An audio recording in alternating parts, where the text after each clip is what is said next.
दिनै 2026 मायथाइनि 23 मे दिनै सानसेनि माखासे गोनां खौरांफ्रानो जादों चीन हादोराव गिख्रंथाव बेरफ्रुनाय जाथाय सोमजिदों। चीन हादोरनि सांकी हादोरसायाव खैला खनियाव गेस बेरफ्रुना सा 82 सुबुंफोरा जिउ खहा जानाङो होनना मिथिनो मोन्दों।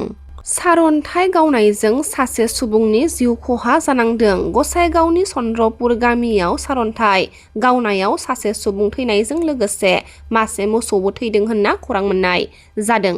खौरां मोननाय बायदिब्ला थैनाय सुबुङा चन्द्रपुर गामिनि 68 बोसोर बैसोनि सिनुत टुडु। गिलु बालु अखा हानायजों लोगोसे बारहुंखा बारनाय समाव गिख्रंथाव सारअन्थाइ गावनायाव बे दुखुनांथाव जाथाया जादों। थांनाय 21 अक्ट' खालारखालि सिलापथार पुलिसानि केस नं 75/2026 नि सायाव बिथा खालामनानै सिलापथार पुलिसा सिग्रोमनानै सानै सिखाव खावग्राफोरखौ हमनो हादों आरो 1,06,000 रां गुबुन गुबुन रोखोमनि खावनाय सनानि मुवाफोरजों लोगोसे गंसे मबाइल फन, गंसे दै मटर आरो गंसे LPG गेस सिलिन्डारखौ बोखांनो हादों पुलिस बिफाना।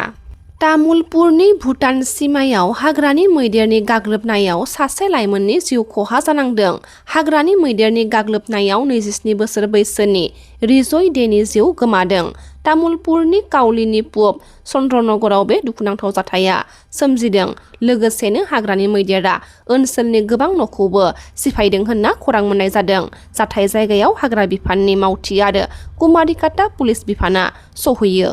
आसामनि भिजिलेन्स आरो एन्टि कारापसन बिफाना गुवाहाटीनि बेलतलायाव हमजानाय ACS बिबानगिरि लासित कुमार दासजों सोमोन्दो थानाय मोनसे न'आव गोदान नायबिजिरनाय हाबाफारि सालायनानै 1.18 कौटि रां नोगोद बोखांनो हादों होनना खौरां मोननाय जादों।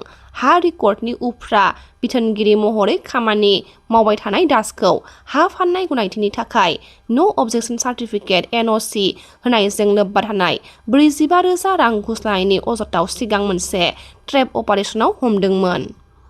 बारग' MLA आली आकबर मियाखौ आसाम पुलिसा धुबुरीयाव ईद अल आदानि सिगां गाहाय मन्थ्रि हिमन्त बिश्व शर्मा बिथां आरो रायजोनि आयेन सामलायग्रा बिबानगिरिफोरनि हेंथायै ससियेल मिडियायाव बुथारनाय आरो गनायथावै बिबुंथि होदोंमोन।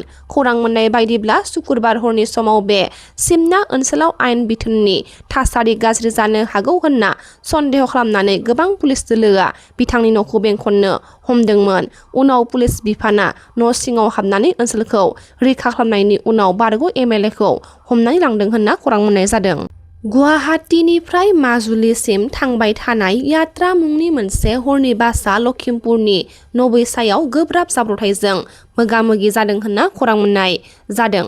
बे जाथायाव सासे सुबुंनि जिउ खहा जादों लोगोसे जेराव साखाथि 40 दावबायारिफोरा जोखोम जानांदों होनना खौरां मोननाय जादों।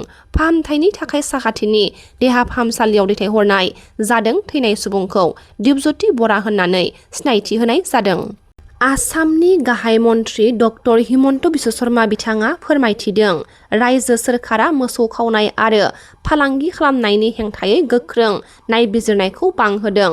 गाहाय मन्थ्रि बिथाङा फोरमायथिदों आयेन सामलायग्रा बिफाना आसाम नाङै सामलायनाय हाबाफारियाव 856 सुबुंखौ हमबाय होननानै बिबानगिरिफोरा बेनि लोगोसे आयेन बेरेखा मोसौ फालांगि आरो दैथायहरनाय हेंथायै सालायनाय हाबाफारियाव 2,980 किल'ग्रामनिख्रुइबो बांसिन मोसौ बेदरखौ बोखांनो हादों होनना फोरमायथिदों। डक्टर हिमन्त बिश्व शर्मा बिथाङा फोरमायबावदों रायजोआव मोसौ फालांगि आरो बेजों लोब्बा थानाय आयेन बेरेखा हाबाफोरखौ गोख्रोङै होबथानायसिम बे नायबिजिरनाया सोलिबाय थागोन होननानै।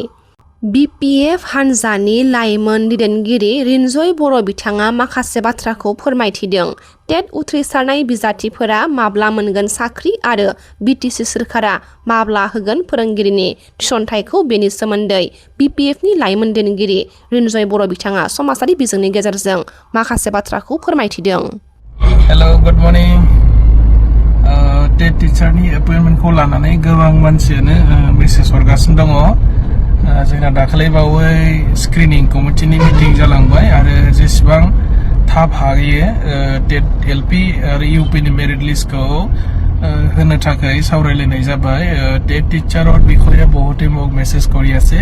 সেইদিনাখন আমাৰ টেট টিচাৰৰ স্ক্ৰিনিং কমিটিৰ মিটিং এটা হৈ গ'ল আৰু মিটিঙত মানে যিমান পাৰে অতি সোনকালে টেট টিচাৰৰ যিবিলাক মেৰিট লিষ্ট এইটো পাব্লিছ কৰিবৰ কাৰণে আলোচনা কৰা হৈছে আপোনালোকে কেইদিনমান অপেক্ষা কৰিব লাগিব তাৰ পিছতে